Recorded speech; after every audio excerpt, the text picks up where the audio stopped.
Recording में तो start कर दीजिए विजय दा।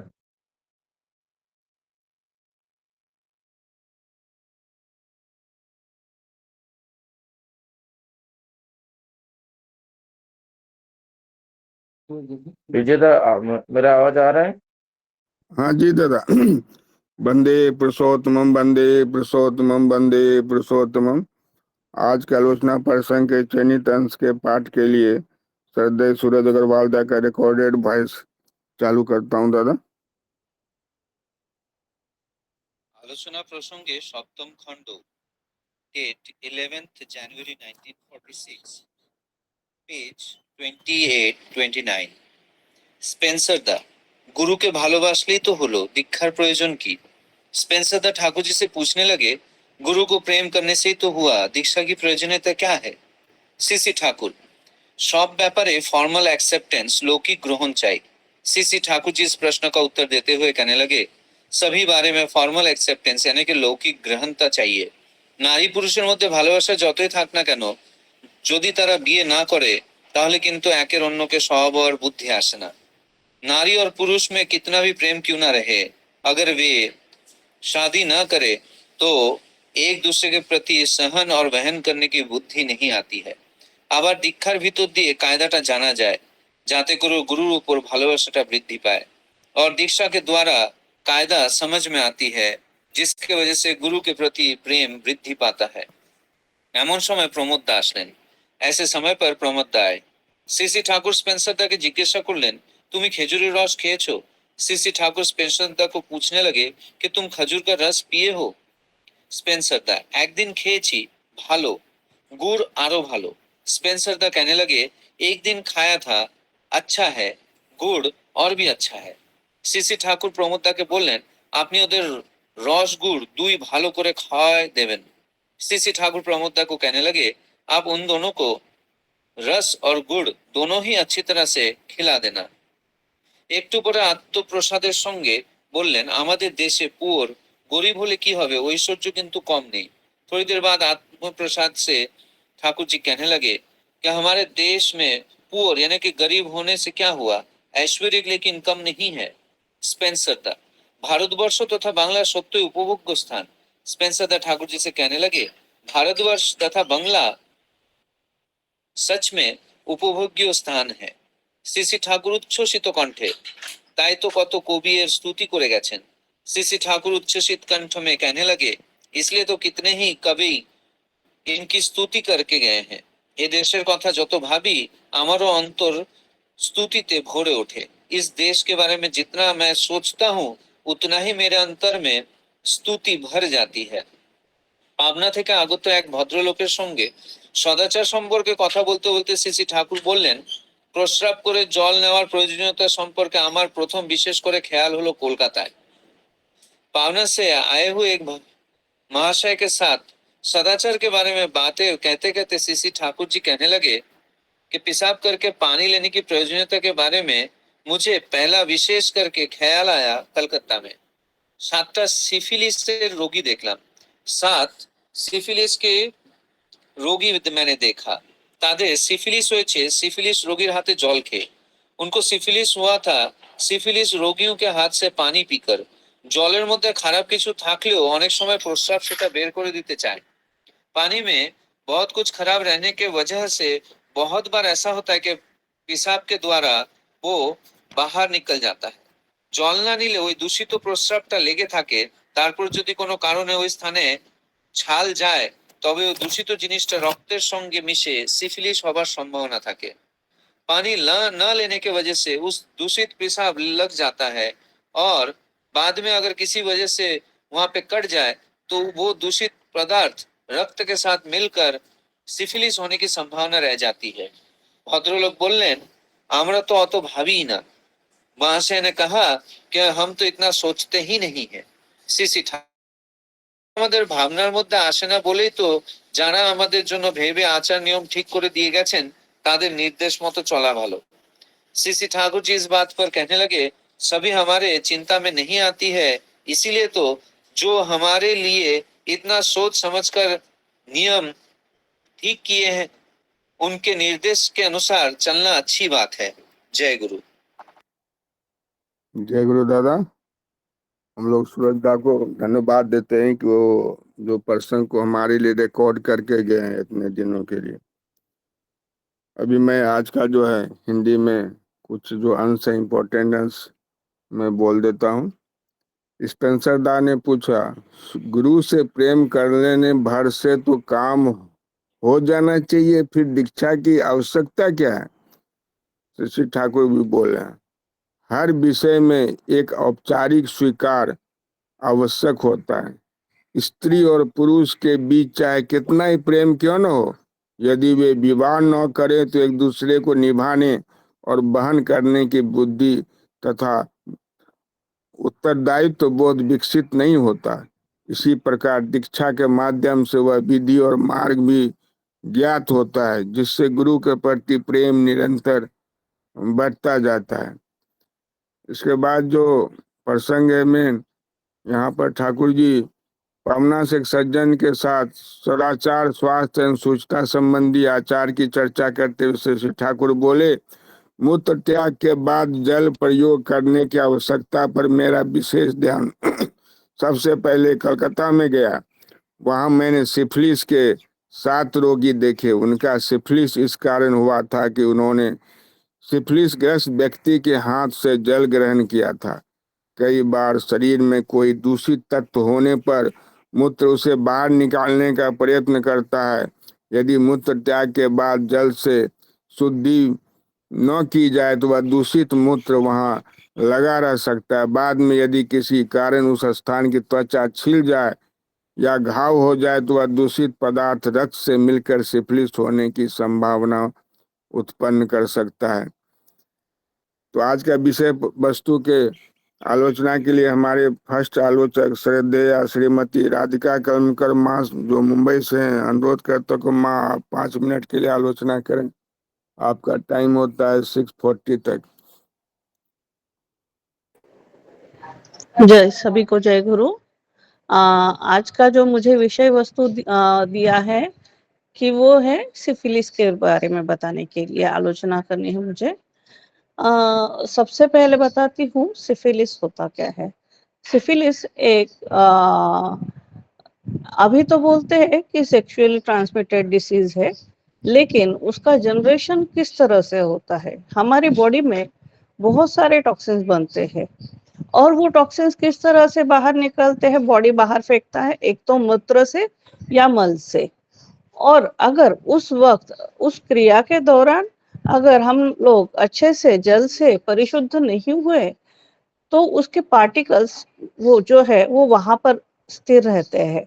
और लेकिन अगर कभी कभार अगर वहां पर उस जगह पर जख्म हो जाए तो वही दूषित पार्टिकल्स फिर से अपने शरीर में जाके वहां पर सिफिलिस नाम का जो है बीमारी वो शुरू हो जाती है। वो इस तरह की बीमारी है, शुरू में अगर फर्स्ट स्टेज में अगर पता चल जाए तो एक पेनिसिलिन का इंजेक्शन लेके या छोटी पहले फर्स्ट स्टेज में पता चल जाए तो बहुत आसानी से ठीक हो जाती है। लेकिन हम लोग उसको आइडेंटिफाई नहीं कर पाते कि वो ठीक हुआ है कि नहीं है। और सबसे भयंकर चीज ये होती है उस बीमारी के बारे में कि वो ना सुप्त अवस्था में हमारे शरीर में रहता है। फिर वो चाहे कितने भी साल हो सकता है, और अगर वो उस हमारे शरीर में सुप्त अवस्था में रहे तो इतना शरीर में नुकसान पहुंचाता है कि उतने टाइम में एक ऑर्गन को खराब करता जाता है। कभी कभी नर्वस सिस्टम हो सकता है, ब्रेन हो सकता है, हार्ट हो सकता है, लीवर हो सकता है, या फिर और भी कोई ऑर्गन हो सकता है। तो बाद में भी उसे ठीक कराया जा सकता है, बहुत मतलब कुछ सालों के बाद फिर से डिटेक्ट हो जाए तो वो ठीक हो सकता है। लेकिन तब तक उसने जो ऑर्गन्स खराब किए हैं उनको हम लोग वापस नहीं ये कर सकते हैं, रिकवर नहीं कर सकते हैं।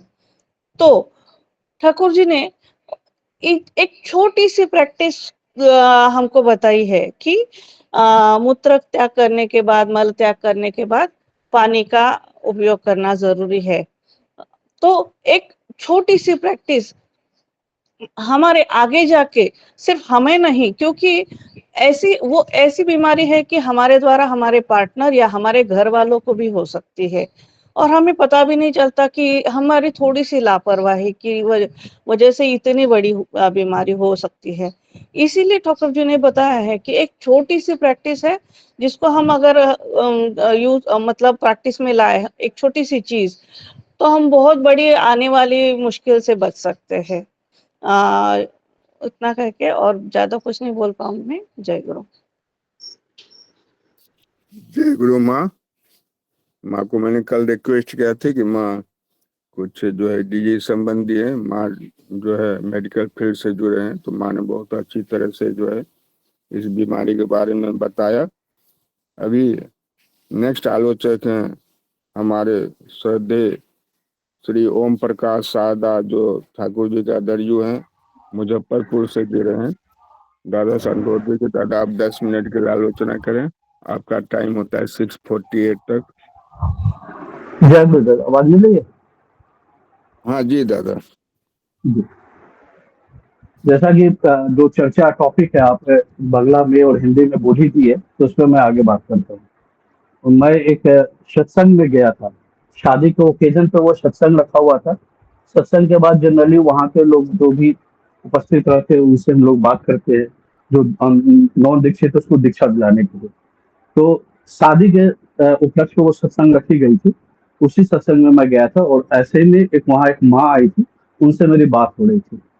तो मैं माँ को बोला दीक्षा के विषय में, तो बोली नहीं ठाकुर जी का तो मैं ऐसे ही पूजा करती हूँ, फिर दीक्षा लेके क्या करेंगे।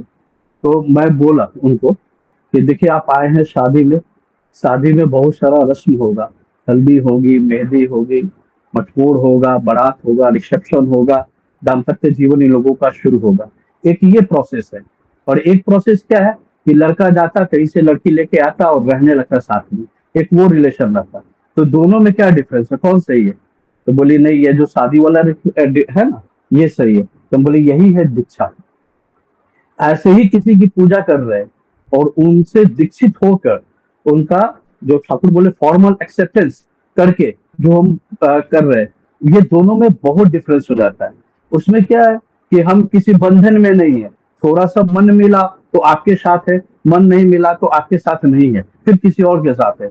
यहाँ क्या है, दीक्षा या विवाह जो ठाकुर जी एग्जाम्पल दिए, उस माध्यम से हम क्या है उनसे बंध जाते हैं, उनसे मेरा एक अटूट रिलेशन हो जाता है जो कि बदलता नहीं है जीवन में। वो जो बंधन एक बार जुड़ जाता है वो कभी बदलता नहीं है। इसलिए ठाकुर बोले कि ये फॉर्मल एक्सेप्टेंस होना ही चाहिए। तो प्रश्न उठता है कि दीक्षा है क्या। ठाकुर कहते हैं कि दीक्षा कोई संस्कार नहीं है और ना ही है केवल मंत्र का उच्चारण। दीक्षा है जीवन को बढ़ाने की प्रक्रिया। जैसा कर्म करते हैं वैसा अनुभव मिलता है, उस अनुभव को स्वयं करके जानना ही दीक्षा है।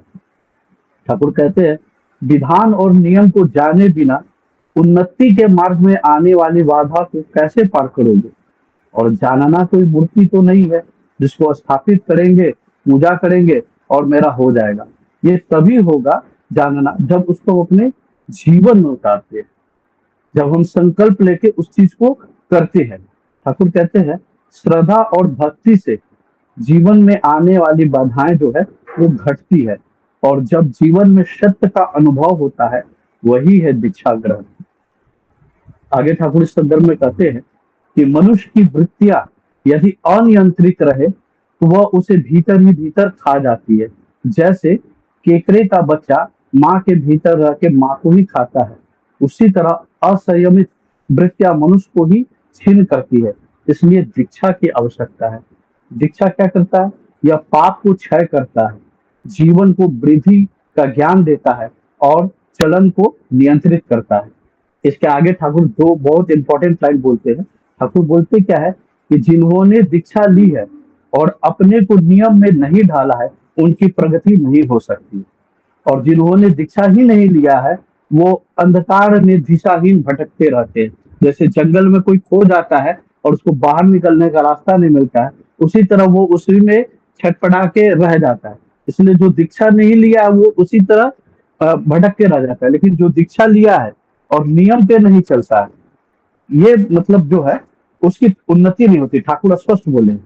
तो दीक्षा में हम लोग क्या करते हैं, फॉर्मल एक्सेप्टेंस करते हैं, क्या करते हैं, संकल्प लेते हैं। 4 तरह के हम लोगों को संकल्प वहां पे कराया जाता है। पहला क्या कराया जाता है कि कहा जाता है कि यह दीक्षा ग्रहण कर मैं सर्वांतःकरण से शपथ लेता हूं कि मनुष्य के जीवन और वृद्धि के परम उद्धाता श्री श्री ठाकुर अनुकूल चंद्र जी की प्रतिष्ठा करना ही अब से मेरा जीवन यज्ञ हो। ये दीक्षा के माध्यम से हम लोग संकल्प लेते हैं कि अब हमारा जीवन का चल कैसा होगा। आगे क्या बोलते हैं, हर बाधा विघ्न हमारे जीवन को रुद्र और अवसन्न नहीं करके जीवन और वृद्धि में ज्वलंत कर दे। मेरा जीवन, ज्योति और सेवा उन्हीं को मेरे परिपार्श्विक के प्रत्येक के अंदर सब प्रकार से प्रतिष्ठित करे। यानी सिर्फ मेरे अंदर ही नहीं, मेरे परिपार्श्विक के प्रत्येक के अंदर उनको प्रतिष्ठित करना ही मेरा जीवन का लक्ष्य हुआ आज से। और क्या करते हैं, चौथा, मैं और भी संकल्प करता हूं कि आज से मैं अपने पड़ोसी इष्ट भाइयों की आपत्ति विपत्ति में यथासाथ अर्थ वाक वास्तव कर्म द्वारा सहायता पहुंचाने एवं उन्हें आपदाओं से मुक्त कराने के लिए दृढ़ प्रतिज्ञ हुआ। और उसका 3 बार हम लोग को मंत्र पढ़ाया जाता है। ये हम लोगों को संकल्प कराया जाता है दीक्षा में। ये हमारे जैसे विवाह में 7 वचन दिलाया जाता है ना, और उसी वचन के अंतर्गत हम लोगों का पूरा जीवन चलता है। उसी तरह दीक्षा में ये हम लोगों को ये संकल्प दिलाया जाता है, और यही करना ही हम लोगों को वास्तव रूप में दीक्षा को सार्थक करना है। लेकिन क्या होता है कि दीक्षा लेने के बाद भी हम लोग नहीं करते हैं। क्यों? तो हमारे संकल्प कम हो जाते हैं। तो इसके लिए क्या है, हमारे आर्य ऋषियों ने दक्षिणा जो हम लोग देते हैं, दक्षिणा का प्रोसेस निकाला। ठाकुर से पूछे कि दक्षिणा क्या है, अगर दक्षिणा नहीं दे तो क्या फल नहीं मिलेगा? तो ठाकुर बोलते हैं कि जब मन में कोई कार्य करने की प्रेरणा आती है और उसे पूरा नहीं करते हैं तो मन में एक प्रकार का अटका रह जाता है। जैसे किसी को प्रणाम करने की इच्छा हो और उसे रोक लो तो संतोष नहीं मिलता। जब कार्य करते हो तभी शरीर की स्नायु और मांसपेशियां सक्रिय होती है, मन अभिव्यक्ति पाता है और तृप्ति होती है, कर्म से संदेश समाप्त होता है, और यही है विश्वास। आर्य ऋषियों ने इस अधूरे भाव को पूर्ण करने के लिए दक्षिणा की परंपरा दी। दक्षिणा फल खरीदने के लिए नहीं है, यह दक्ष बनाने का अभ्यास है, दक्ष होने की साधना है। इसीलिए दाहिने हाथ से दान देने की परंपरा है कि हम इस तरह से दान देके अपने आप को उस नियम में बांध लेते हैं कि मुझे यही काम करना है। अच्छा, एक चीज है, ये प्रश्न उठता क्यों है कि हम दीक्षा नहीं ले, जब नियम है कि हम दीक्षा लेने का, तो मन में हमारे प्रश्न क्यों उठता है? एक्चुअली इस चीज को भी ठाकुर जी डिफाइन क्या किए कि वो हमारी इष्ट प्राणता के ऊपर डिपेंड करता है। 3 तरह की इष्ट प्राणता के विषय में ठाकुर बोले हैं। उस हिसाब से हमारे अंदर सारे प्रश्न और सारे नियम और सारे भाव या जो क्रिया है हम लोग करते हैं। ठाकुर 3 तरह का बोले हैं, जिसमें सबसे अच्छा बोले है पैशन प्रिवेंटिंग अटैचमेंट, वृत्ति भेदी अनुराग। इसमें क्या है कि जो डिवोटी है उसके मन में क्या रहता है कि ऐसी कोई भी वृत्ति, कोई भी आचरण, कोई भी भाव जो मेरे इष्ट को फुलफिल नहीं करते हैं, उससे मेरा कोई संबंध नहीं। और ऐसा सारी वृत्तियां, सारी भाव, सारा आचरण जो मेरे इष्ट को फुलफिल करता है, उससे मेरा संबंध ना हो, ऐसा हो ही नहीं सकता है। मुझे वैसा करना ही करना है। इसको ठाकुर जी सबसे बेस्ट कहते हैं। सेकेंड में बोलते क्या है, पैशन कंप्रोमाइजिंग। जहां तक मेरा अनुराग, मेरा सकते है, मेरा हाव भाव मिलता है, वहां तक हम ठाकुर की पूजा करते हैं, और नहीं तो फिर वहां से ठाकुर अपने तरफ हम अपने हिसाब से काम करने लगते हैं। तीसरा क्या है, पैशनेट, प्रवृत्ति मुखर। ये सबसे घटिया टाइप का ठाकुर बोले। इसमें क्या है कि भक्त भगवान से बोलता है कि ठाकुर मैं तो तुम्हारी दिन रात पूजा करता हूँ, खूब भजन गाता हूँ, खूब आरती करता हूँ, अमुक लड़की से मेरी शादी करा दूं तो मैं समझूंगा कि तुम भगवान हो, तब मैं तुम्हें भोग भोग भी चढ़ाऊंगा। इस तरह का जो 3 मनोभाव है, ये इसी तरह के मनोभाव वाले व्यक्तियों के अंदर तरह तरह का प्रश्न उठता है और इस तरह की बातें सामने आती है। उसके बाद ठाकुर जी भारतवर्ष की संपदा और आदि के विषय में बोले। तो एक समय था, और लेकिन आज का टाइम बिल्कुल चेंज हो गया है। आज देखने के लिए क्या मिलता है कि हरा सब्जी भी टैबलेट और इंजेक्शन से हरा हो रहा है, खाने का चीज भी बहुत शुद्ध हम लोगों को मिल नहीं रहा है। इस ऐसे विकट काल में सदाचार का पालन करने से हम लोग बहुत हद तक बच सकते हैं। जो ठाकुर बोले हैं, नाक वगैरह में हाथ देने के बाद हाथ धोना, मल मूत्र त्याग करने के बाद अपना बढ़िया से उसको परिच्छन्नता से रखना, साफ सुथरा रखना। इससे क्या है, बहुत सारा कंटामिनेशन से हम लोग बच सकते हैं।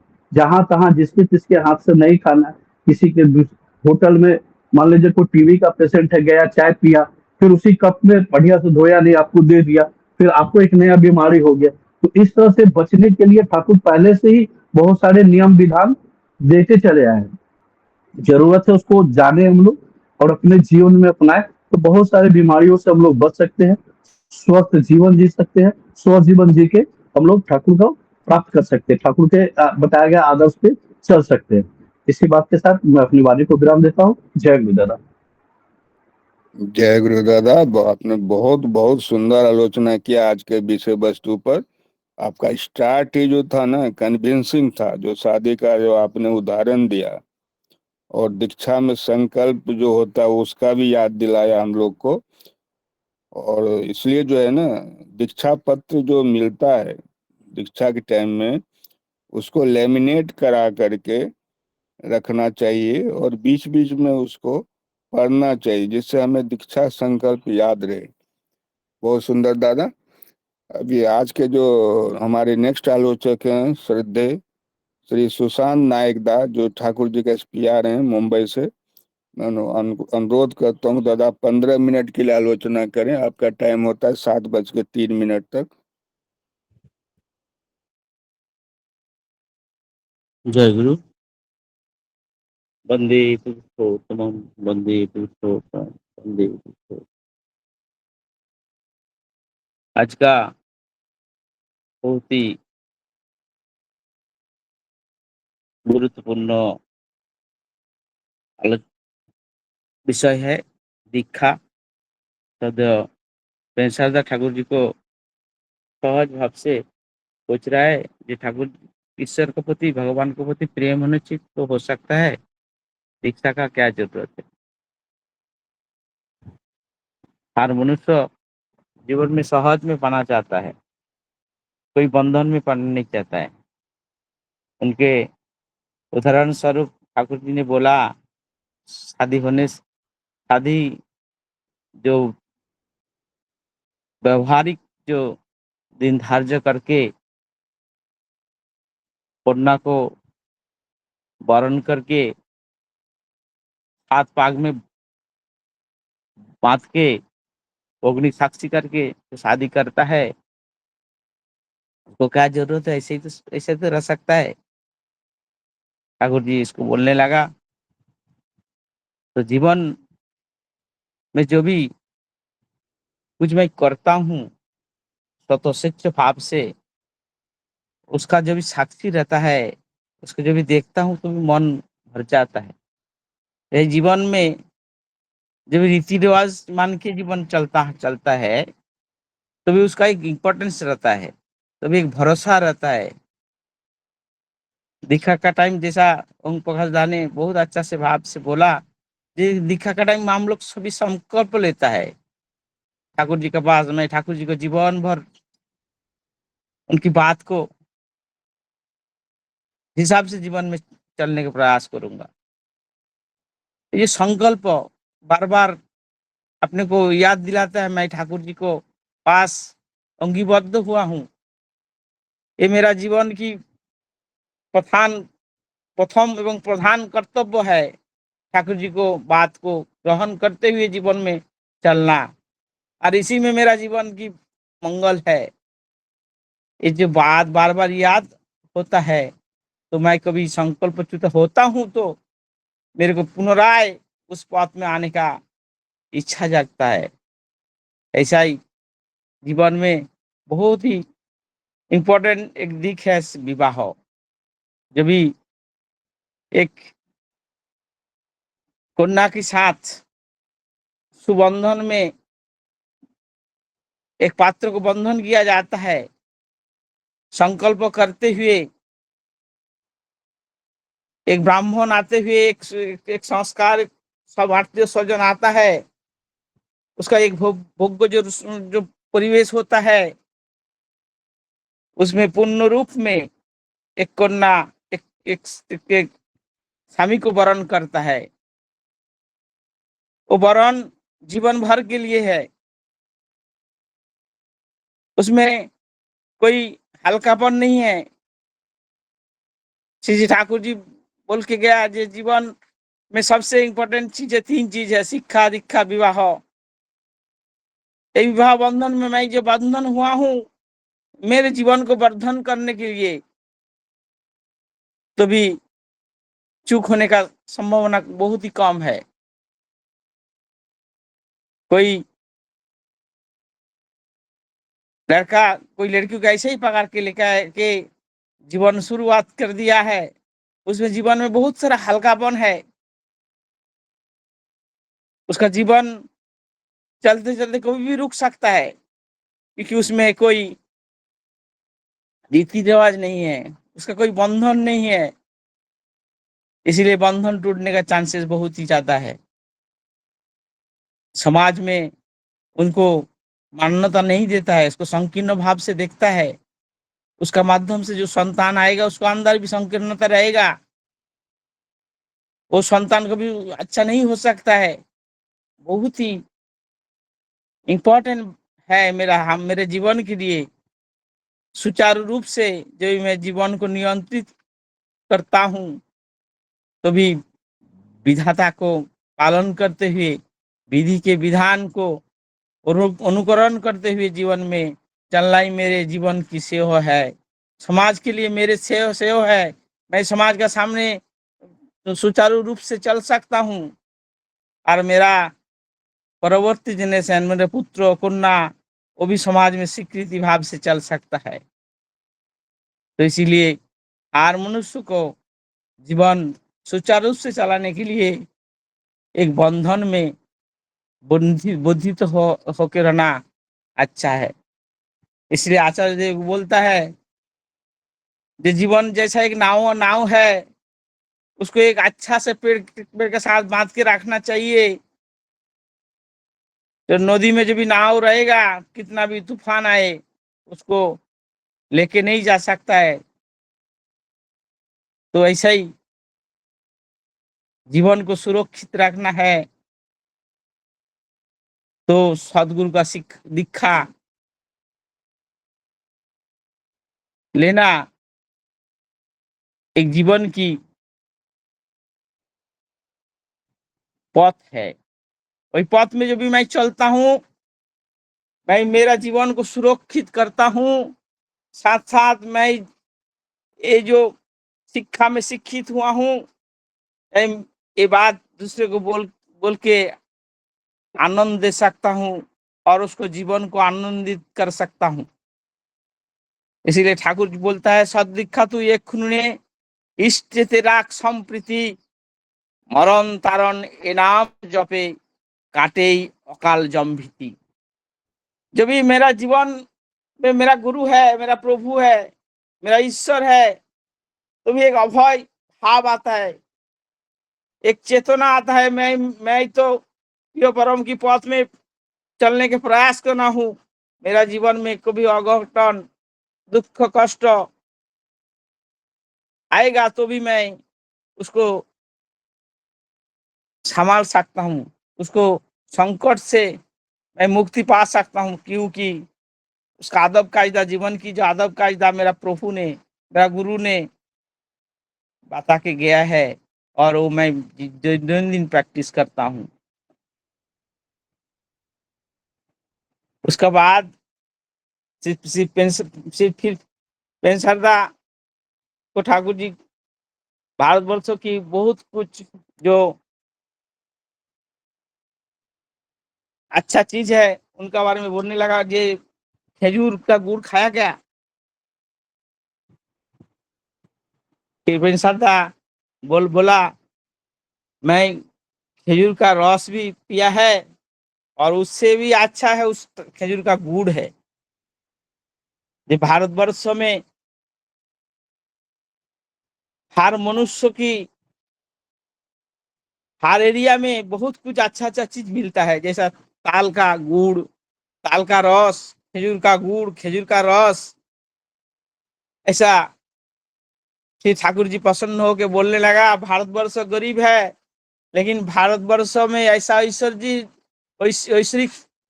ऐश्वर्य है जिसका मोल नहीं कर सकता है। और इसीलिए ठाकुर जी बोला, बहुत सारा कवि ने ये भारतवर्ष और बंगाल का बहुत सारे कविता पंगुक्ति देके गया है। जैसा सोनार बांग्ला बोल के कवि ने बोला, कवि ने प्रकृति की सुंदर वर्णन करते हुए बोल रहा है, इधर दोयल श्यामल बोल के दोयल पाखी एक पाखी है, वो गाना गाता है, विचित्र रूप से उसका आनंद परिवेश में शरत काल में दिखाई देता है। ऐसा बहुत सारा कवि का वर्णन प्रकृति के बारे में वर्णन किया है। फिर ठाकुर जी भी बोल रहे हैं एक जगह पे, जे बांग्ला जागिले जागिबे भारत, भारत जागिले जागिबे विश्व। ऐसा ऐसा ठाकुर जी भी बहुत सारा कवि का गाने गुनगुनाता था आत्म खुशी का साथ। फिर भारतवर्ष का गुणगान करते करते एक पापना से एक दादा आया, उन्होंने गंभीर एक प्रश्न किया है और ठाकुर जी सदाचार के बारे में बहुत सारे बातें रख के गया है। ये मनुष्य समाज के लिए जो जीवन में उसको परिपालन करेगा, उसको जीवन सचेतनता का साथ जीवन को व्यतीत कर सकता है। तद मनीष कलंकर्ता विशेष बहुत ही भाव से, अच्छा भाव से सिफिलिक्स की वर्णन कर रहा था। सिफिलिक्स एक बीमारी है, वो कैसा होता है ठाकुर जी बोल रहा था। जब मैं कलकत्ता में जब भी 7 सिफिलिक्स का पेशेंट का साक्षात हुआ, तो भी उसका जो जीवन में जो इतना खतरनाक चीज है, जीवन को विध्वस्त कर सकता है, एक छोटी सी प्रैक्टिस करने से उससे बाँच सकता है हम। जो फिजिक्स जो बीमारी है वो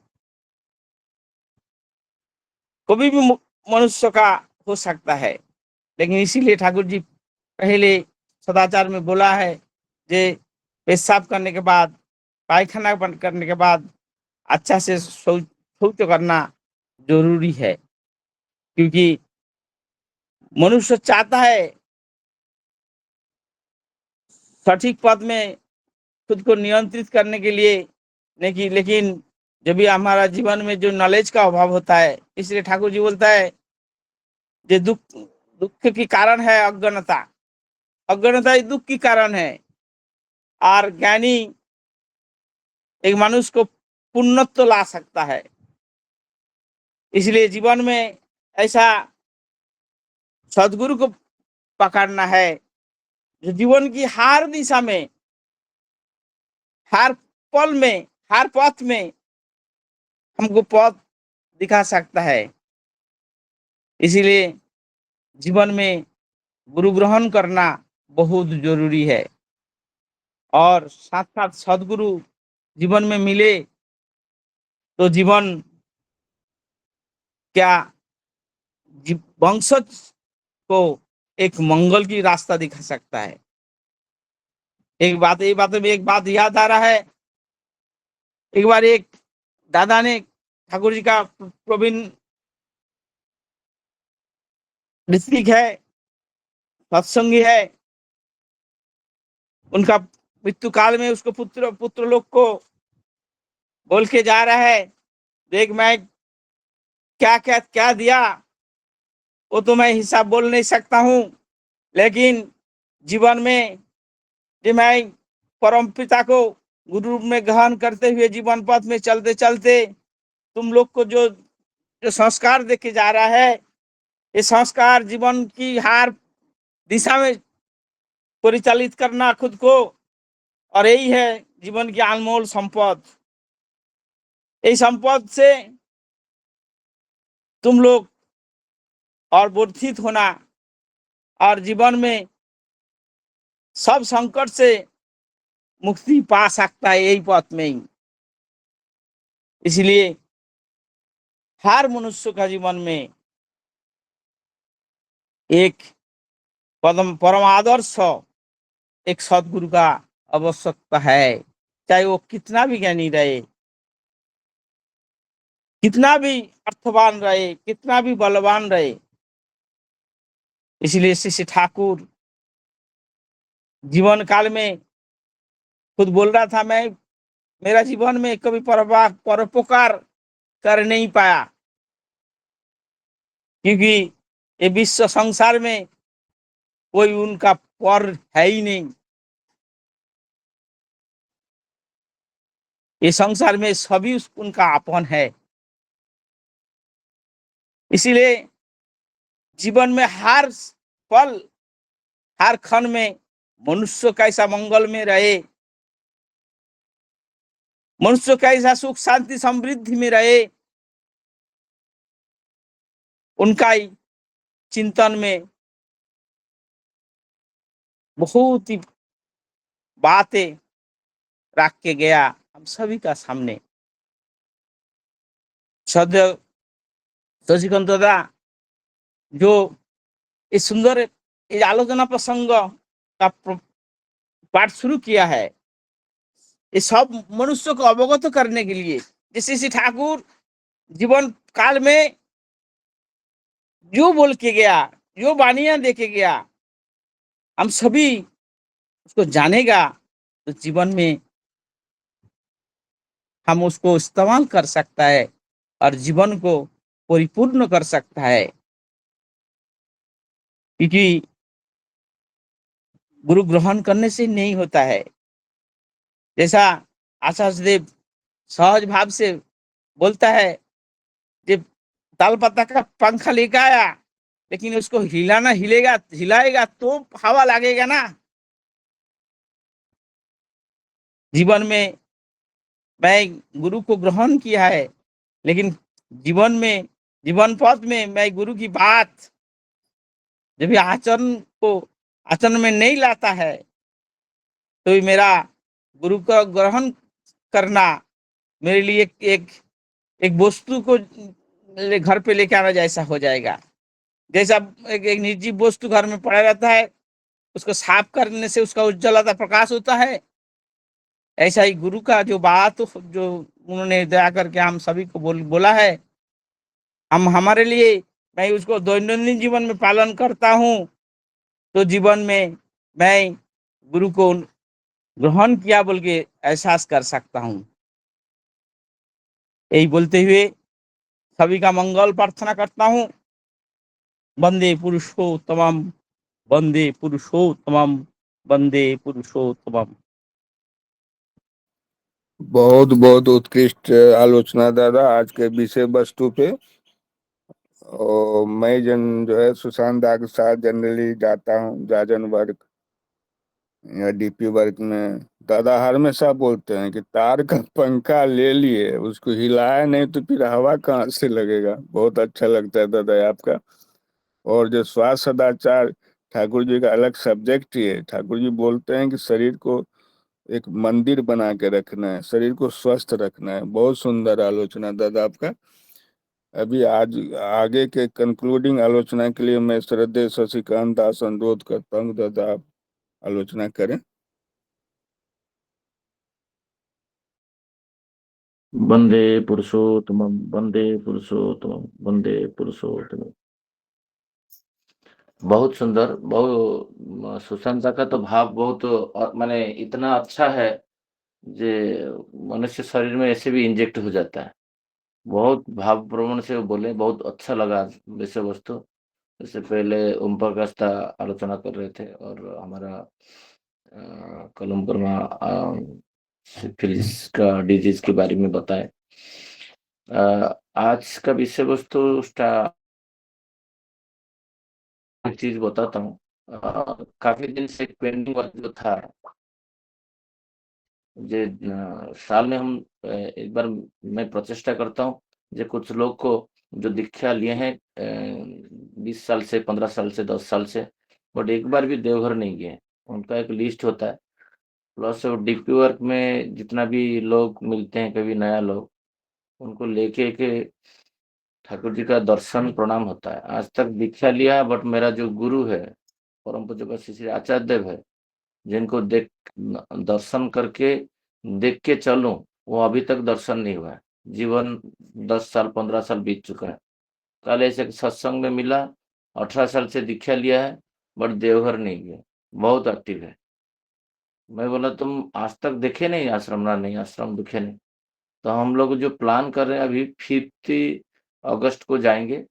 जिनको इंटरेस्टेड है ट्रेन टिकट के लिए, हमारा प्रोफेसर विजयदा, रमापद जाना था, बुद्धादित्य साहू भाई, उत्तम लेंका भाई, नियरेस्ट कोई उपजना केंद्र में भी कांटेक्ट करेंगे तो मुझे मिल जाएगा। मुंबई और different parts of Maharashtra minimum 100 लोग के लिए पूजनीय अविंदा के पास निवेदन हुआ था। उनका अकोमोडेशन के वगैरह हो जाएगा। हमको टिकट अभी शायद 2 दिन के बाद होगा। तो ये था हमारा देवघर ट्रिप के लिए। मैं जस्ट सबको अपील कर रहा हूँ, सबका नाम दीजिए। और 5 अगस्त को जाएंगे, डेट ऑफ जर्नी, और रिटर्न है 9 अगस्त संडे। तो आज का जो विषय वस्तु है, विस्तृत रूप से आलोचना हुआ है। मुझे अभी सुशांत आलोचना कर रहे थे, बहुत सुंदर लग रहा था। ये क्वेश्चन डीपी वर्क जब आप जाते हैं, ये क्वेश्चन आपको लोग पूछते होंगे। मैं तो जगन्नाथ जी को लेके चल रहा हूँ, और श्री श्री ठाकुर अनुकूल चंद्र का दीक्षा का क्या आवश्यकता है? मैं तो मेरा पिता माता को प्रेम करता हूँ। देखो, मैं तो बहुत सुंदर भाव से मेरा पिता माता को खाना पीना वस्त्र सब कुछ दे रहा हूँ। मेरा जीवन में गुरु ग्रहण का आवश्यकता क्या है? ये सब क्वेश्चन आता है। ये क्वेश्चन अमेरिकी भक्त स्पेंसर दा श्री श्री ठाकुर जी को बोल रहे हैं पावना आश्रम में।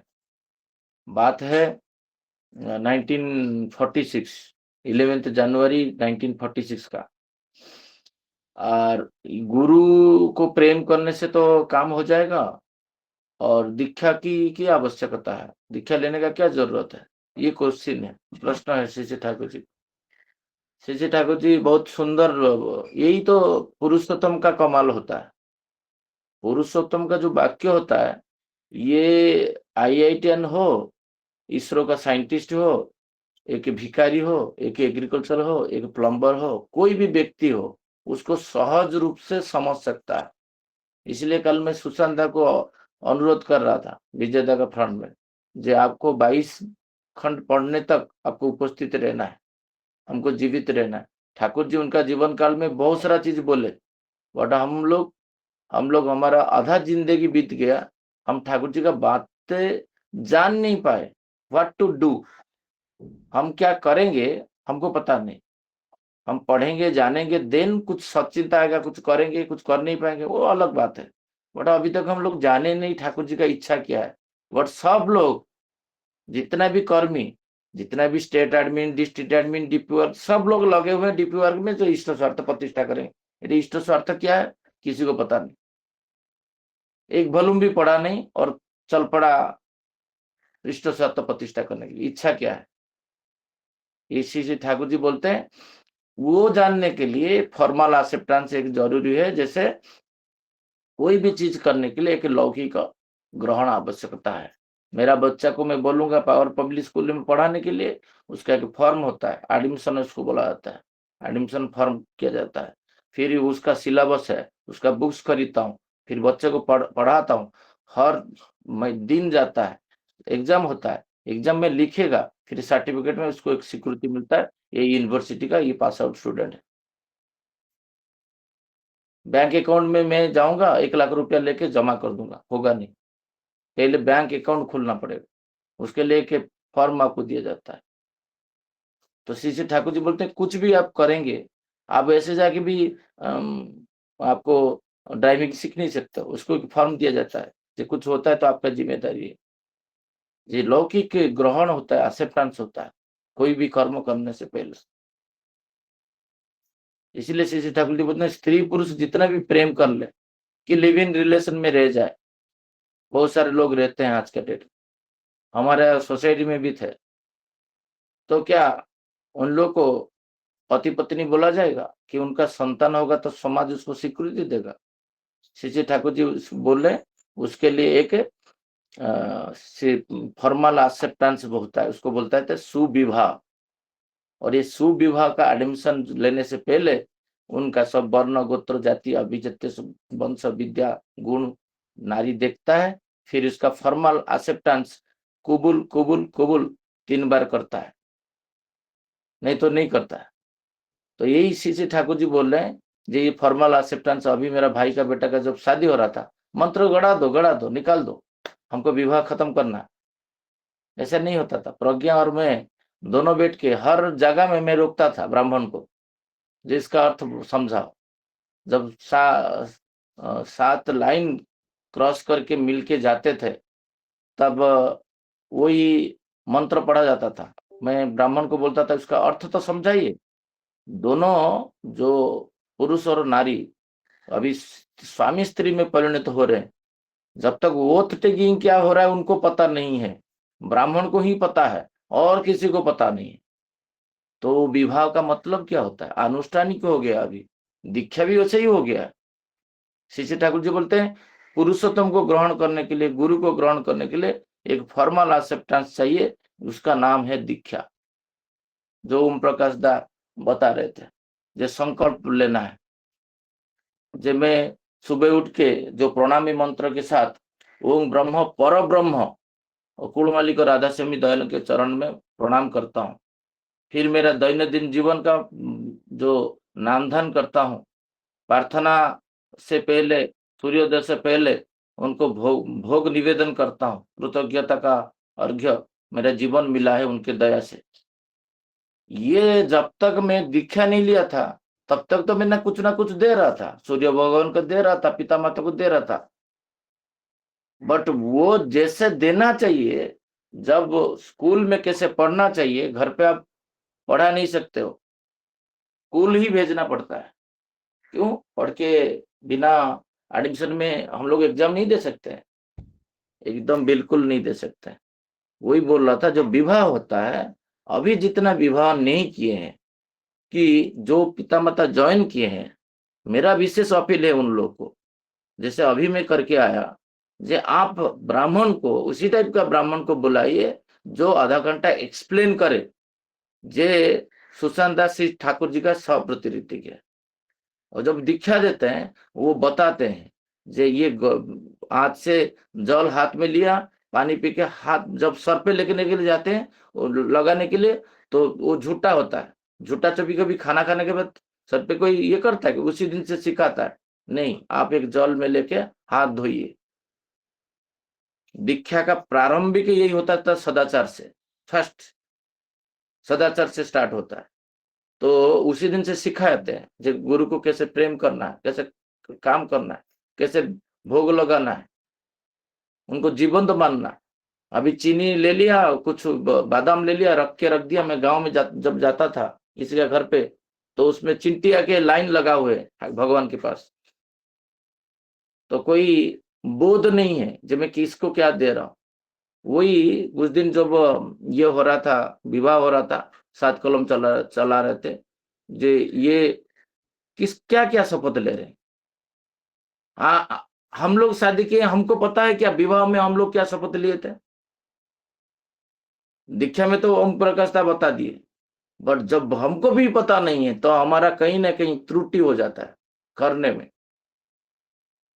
जब दीक्षा में बता गया जी आपको नाम धन करना है, 45 मिनट्स करना है, आपको सूर्योदय से पहले इष्टभूति देना है, प्रार्थना संध्या 2 संध्या में करना है, हम तो तपके 3 संध्या से 2 संध्या तो प्रार्थना ठाकुर जी विधि दिए हैं, करना है, पिता माता को प्रणाम करना है, एल्डर्स को प्रणाम करना है, थालपुरी पता खाना है, सभासन करना है, सदाचार पालन करना है, सोचते पालन करना है, सब कुछ बता दिए, बट विवाह फॉर्मल एक्सेप्टेंस किसी को पता नहीं विवाह क्या होता है, तो इसलिए इतना गंडगोल है। विवाह ठीक रूप से संचालित कर दिया जाए, और विवाह में क्या है, पुरोहित व ऋतिक को आवश्यकता है, अग्निहोत्री होते पुरोहित ऋतिक, किसी को पता नहीं होगा। ठाकुर जी का बोला गया है ऋतिक आप प्रेजेंट में करना चाहिए। अभी तो लोग विवाह बरयात्री में विवाह में जाने के लिए कोई पुरोहित को बोलोगे, बोले नहीं हम लोग नहीं जाएंगे। अरे आपका उपस्थिति है, ठाकुर जी बोले नहीं नहीं ना, हम लोग वहां पर उपस्थित रख के क्या करेंगे वो गर्मी में। आप सोचो, तो विवाह जैसे हो रहा है वैसे हो रहा है, कोई गाइडेंस कर रहा है। तो हम लोग पूरा कमर में इस बार जोड़ के जब 7th वॉल्यूम तक पढ़ लिए, तो अभी इस बार थोड़ा प्रयास करते हैं विवाह कैसे होता है। तो जो पहला कदम ठाकुर जी का बोला गया है कि ऋग्वेद से आया है, तो उसका जो होता है, जो मनुष्य अन्न और धन उसके लिए शपथ पाठ करता है। जो एक होता है फुलफिलिंग नेचर पुरुष का, और एक होता है नर्चरिंग नेचर पोषण नारी का। यही पहले बोला जाता है, तू फुलफिलिंग करेगा वो पोषण करेगा, तो आलू बेगुन लेके आएगा बाहर से, बहिर्मुखी पुरुष होता है और अंतर्मुखी होता है नारी, वो बना के तुमको खिलाएगा और पोषण देगा। ये शपथ करो आप, परस्पर को एक दूसरे पत्नी को फुलफिलिंग और पोषण करके आनंदित में रहना, ये होता है। मैं कल मेरा किसी को मैं उदाहरण दे रहा था, जब मैं इतना दिन गांव में रहा, आप बोल रहे हो झगड़ा हो जाता है, कहीं मेरा बीबी के साथ कितना कोऑर्डिनेशन है, मेरा बीबी के साथ पत्नी के साथ कोऑर्डिनेशन देखो। हम 2 मिनट के साथ ज्यादा डिस्कनेक्ट नहीं हो पाते, 3 मिनट में फिर मिल जाता है।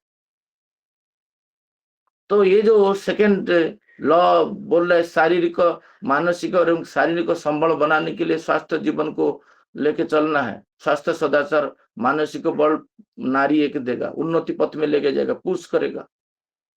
नारी पुरुष को पुश करेगा, किसके प्रति? सास ससुर के प्रति, पिता माता के प्रति, इष्ट के प्रति। तुम आज क्यों नहीं गए? कल मुझे प्रज्ञा वही बोल रहा था, जितना गर्मी है, उनका माँ का देहांत है और कुछ उद्देश्य में रखते हैं तो अलग बात है। हम तो उनका माँ का देहांत में जा ही नहीं पाए, प्रसन्न भाई का घर पे, तो एटलीस्ट उसी उद्देश्य में सत्संग में ज्वाइन करे। इवनिंग में है, नहीं इवनिंग में है, फिर कैसे जाएंगे? तुम अकेला चले जाओ। पारिवारिक को, एक परिवार को देखने से एक संतोष होता है किसी का, जो मेरा माँ का मैं परिवार लेके आया। स्त्री साथ नहीं देगा तो नहीं तुम अकेला जाओ, मैं तो इवनिंग में डोंबिवली सत्संग में जाने वाला हूँ, मुझे इतना टाइम साड़ी पहन के बैठने के लिए पसंद नहीं है, क्या करोगे? इसलिए ठाकुर जी बोले पुरुष जो होता है मिरर होता है, आदर्श को देख के चलेगा और नारी पीछे पीछे भागेगा। जब पुरुष उसमें थकावट फील करता है तो फिर नारी उसको प्रेरणा नहीं दे पाता है। उस दिन मैं अनुभव कर रहा था, मुझे भी शपथ पाठ किया गया था ऐसा, एक ओथ टेकिंग। फिर मैं संक्षेप में बता देता हूँ। फिर तीसरा जो होता है धन ऐश्वर्य और आध्यात्मिक संपत्ति का, जो आध्यात्मिक उन्नयन पथ में जाएंगे जीवन का। कल में हमारा श्रद्धेय भुवन भाई को स्वप्रति के में बता रहा था, जो आज तक ब्राह्मण जो जाति था खाली लेते थे, मैं किसी का विरोध में नहीं लेते बोल रहा, तो ब्राह्मण का जो प्रतिदान था, 6th लॉ दान प्रतिदान, वो प्रतिदान नष्ट हो चुका है। जुग पुरुषोत्तम श्री ठाकुर अनुकूल चंद्र आके ब्राह्मण का असल नियम को कड़ाकड़ी रूप से तैयार किए। सुबुद्धि काल के बात कर रहा था, जे आपका जीवन में वही हुआ है, जो आप ऋतिक बनने के बाद प्रतिदान, सबसे बड़ा दान होता है, ठाकुर जी बोल रहे हैं धर्मदान। ये 3rd लॉ है विवाह का, जो नारी धर्मदान करेगा, प्रति को सब सोर्स में जोड़ेगा, उसके पास प्रेरणा है, एक बड़ा वाइटल फोर्स, उसके पास शुश्रूषा है, निष्ठा है, उसके पास संरक्षण है। प्रज्ञा जैसे बोला था, कमाई किसके लिए कर रहा हूं? एक ईश्वर के लिए सत्संग का, कि दूसरा जगन्नाथ का रथ यात्रा में काम में लगेगा? नहीं तो यही जो जब ठाकुर जी बोलते हैं नारी नीति में टूट जाता है सास ससुर और हस्बैंड उस टाइम में काम में लगेगा। पता नहीं विवाह के टाइम में इसको बोला जाता है। और बात है जो उसको पति पत्नी सुसंतान लाएंगे, उसके लिए तैयारी होंगे, कैसे मिलन होगा, कौन सा अवस्था में मैं एक प्रार्थना करूं जे स्वामी के पास जो मुझे संतान चाहिए, वो भी पता नहीं है। और जैसे तैसे मिलन हो जाता है, जैसे जैसे संतान आ जाता है। स्वास्थ्य और निरोगी रहना, मैं सबको बोल रहा हूँ। और ये जो बातें बोल रहे हैं ठाकुर जी, कोई माइक ऑन किए शायद। हाँ, ठाकुर जी का जो बातें है, जो लास्ट को बोल रहे, मैं ये सब चीज क्यों बोल रहा था, जे बात हो रहा था फॉर्मल एक्सेप्टेंस क्या जरूरत है। ठाकुर जी बोल रहे हैं जे लास्ट को जो सदाचार के बारे में, जो मैं कलकत्ता में देखा, जे सिफिलिस रोगी जो होते हैं, तो वो जब परिश्रा वगैरह करते हैं तो उसमें सदाचार पालन नहीं होता है। उसमें सपोज सिफिलिस का जो टॉक्सिन माँ बोल रहे थे, कलम पर माँ, तो उसमें परिश्रा सपोज आपका शरीर में कहीं पे लगा हुआ है और कहीं पे क्षत विक्षत जगह में वो परिश्रा जाके लगता है। तो मैं अभी प्रज्ञा को दिखा रहा था, जो 1820 में उस टाइम में एक व्यक्ति का नाक चला गया और माउथ आधा उड़ गया है। उस टाइप का पिक्चर गूगल में सिफिलिस रोगी का था। अभी तो वो नहीं है, डेवलप हो चुका है बहुत सारा साइंस। बट वही मैं जब ऑफिस जाता हूँ, लेकिन नारी का क्या कर्तव्य होना चाहिए, टिफिन तो दिया, पोषण किया, जो विवाह में शपथ पाठ किए थे, बट उसमें सदाचार बटल मुझे प्रज्ञा हर दिन बोलते तुम लिए है क्या, ये होना चाहिए। जो सदाचार बटल दे के उसको जो ऑफिस भेजना चाहिए, नारी का कर्तव्य होना चाहिए। हर व्यक्ति दीक्षा नहीं लेने से सदाचार बटल कैरी करना चाहिए। सोचते नहीं का बात नहीं है, ये लोग सब मैंने अफवाह फैला रहे। सोचते लेने के बाद बटल कैरी करना चाहिए, सदाचार बटल जिस दिन दीक्षा लिया उस दिन लेना चाहिए। जल लेने के बाद क्या करते हैं, सर पे नहीं, रीति मना करते हैं, बटल नहीं रहेगा तो धोएगा कहाँ से। उसमें कोई लिंक नहीं है इसके सोचते के साथ। तो खाने के से पहले पैर धोना, मेरा एक पैर में स्टीज हुआ तो दूसरा पैर में धो क्या कि बेटा, क्योंकि छूट जाएगा हैबिट। ठाकुर जी बोलते हैं ना हैबिट, उसको करो हस्त करो। तो हमारा लिए कितना चिंतित थे ठाकुर जी, एक एक डिजीज को व्याख्या करके जीवन भर में कोई ये रोग का शिकार हो जाए। मेरा कोई जो ठाकुर जी बोलते, सुशांता बोले ना, जो मैं कभी परोपकार किया नहीं, मेरा सब लोग निजर है। तो हम क्या ठाकुर जी का निजर उसी टाइप का हो पाए, तब हो पाएंगे जब हर वाक्य को कुछ ना करने के लिए, अडॉप्ट करने के लिए सोचते रहेंगे। वही होता है दीक्षा। जो हर दिन मेरा माइंड में जो आज मैं नया क्या सोचा, जो ये अवस्था में ठाकुर जी का क्या बोला गया, मैं क्या कर पा रहा हूँ, ऐसे सोच के सदाचार को एक अंगांगी भाव से पालन करना चाहिए प्रत्येक व्यक्ति को। इतना बोल के मेरा वाणी को विराम देता हूँ। सबको जय गुरु।